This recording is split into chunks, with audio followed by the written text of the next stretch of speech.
trabalham a favor do design. Se a gente entende isso, fica mais fácil a nossa vida. Por quê?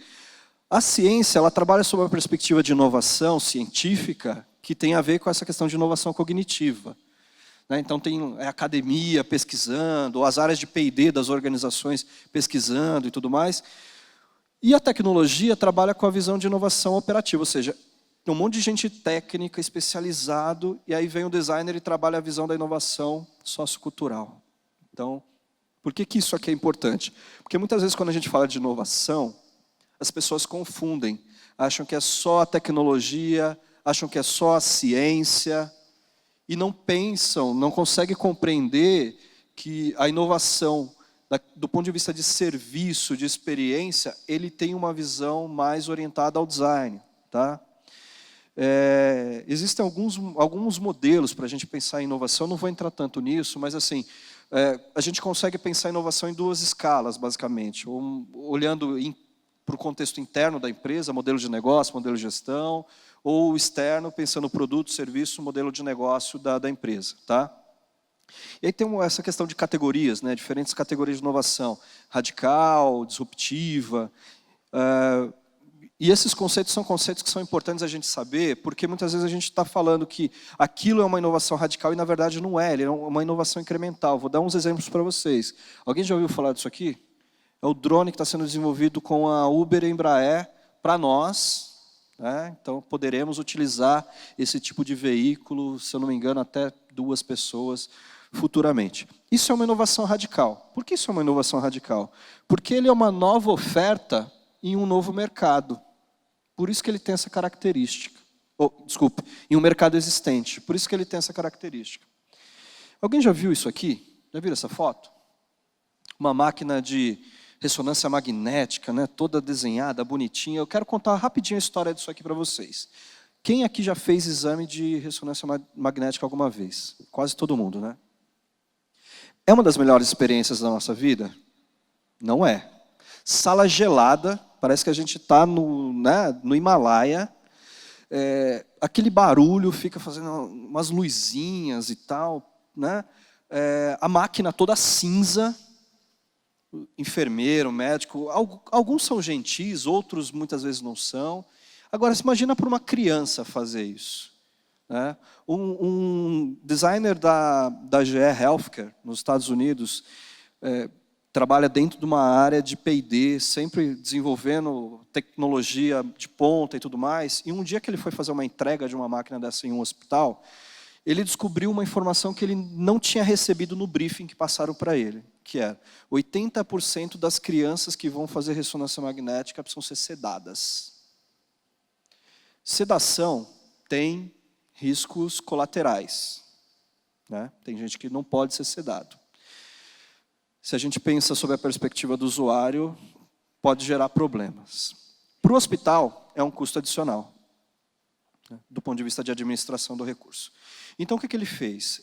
Ele entendendo que isso era um problema para as crianças, ele falou, eu vou buscar resolver isso de alguma maneira.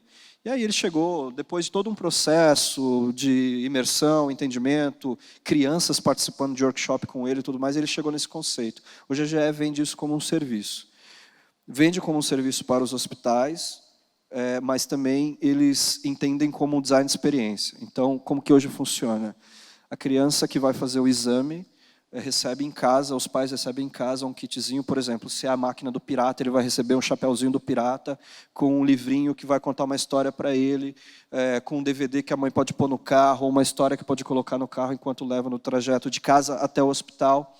Chega no hospital, uma enfermeira, um médico recepciona a criança vestido com uma roupa, né, com a temática do espaço, e a criança faz o exame ali, sai feliz, contente e tudo mais. O ponto aí é o seguinte, lembra aquela história do 80%? Hoje só 20% das crianças são sedadas. Então veja, fica claro o problema que você está resolvendo. É bom para o hospital, é bom para a família e principalmente para a criança. Então isso é design centrado no ser humano. Utilizamos a criatividade, ele entrou por um campo mais lúdico, mas resolveu o problema. Isso é inovação? É inovação. É o que a gente chama de inovação incremental. Que ele incrementa incrementa uma nova situação em cima daquilo que está sendo produzido. Tá legal? Bom, deixa eu correr aqui. Aqui, acho que o que deu base para o designer ganhar mais espaço no mercado, principalmente, foi um material do Kotler, um livro que ele escreveu em 2008, onde ele trouxe como principal objetivo essa discussão sobre o marketing 3.0, né, que é fazer do mundo um lugar melhor, e o design tem esse papel, né, de projetar a solução nesse sentido, mas trabalhar principalmente a questão emocional. Se vocês compararem o quadro aqui embaixo, vocês vão ver que no 1.0 a gente estava falando de funcional, no 2.0 funcional e emocional, e aqui no 3.0 adicionou o espiritual à situação também, que é onde a gente começa a falar de propósito, causas e coisas do tipo, né? E aí, como que as startups bebem de todo esse conhecimento e se desenvolvem, né? Então, esse é um mindset que vale a gente pensar se a gente está atuando dessa maneira ou não, né? Resolver as dores do cliente, ou seja, quais são os problemas que eu estou resolvendo do meu cliente. Por que ele me contratou? O que ele quer com o projeto que eu estou fazendo para ele? O que ele deseja? Lembra o desejável para as pessoas? Né? Então, é importante a gente ter essa visão. Quais são as soluções que a gente pode levar, propor para ele? Né? Como que nós vamos resolver o problema dele? Quais são as soluções, quais são as tecnologias que a gente pode utilizar no projeto? E como que a gente pode pensar a experiência do usuário, né? Como garantir a melhor experiência para o meu cliente. Então, se a gente está projetando um espaço, se a gente está projetando um evento, se a gente está projetando um ambiente que vai ter uma interação, como que pode ser essa experiência para o meu cliente? A Singularity University é uma escola nos Estados Unidos que prevê que o mundo em 2038 vai ser irreconhecível, tá? Tirem foto aqui desse slide para depois vocês acessarem esse material. Para quem tem iPhone, é só abrir a câmera e apontar para o QR Code, que ele já vai abrir o link aí para vocês. Então, a gente está falando de tecnologias que estão em ascensão, inteligência artificial, robô, enfim, uma série de coisas que vão estar combinadas, que hoje a gente pensa, mas isso não vai dar certo, não vai funcionar. Já está funcionando. Eu já participei, por exemplo, em projetos de inteligência artificial, né, para repensar sistema de atendimento. Então, as coisas estão acontecendo, né, e a gente é usuário disso. Mais rápido do que a gente pensa. Não tão rápido quanto eu gostaria que o carro elétrico fosse, mas algumas coisas estão sendo mais rápidas, né. A gente não sabe como vai ser a casa do futuro, né? A gente pega, por exemplo, tem um monte de imagem no Google que nos dá uma série de pistas de como que a gente vai lidar com uma cozinha, por exemplo, com as tecnologias. Eu vi que a Samsung está aqui no evento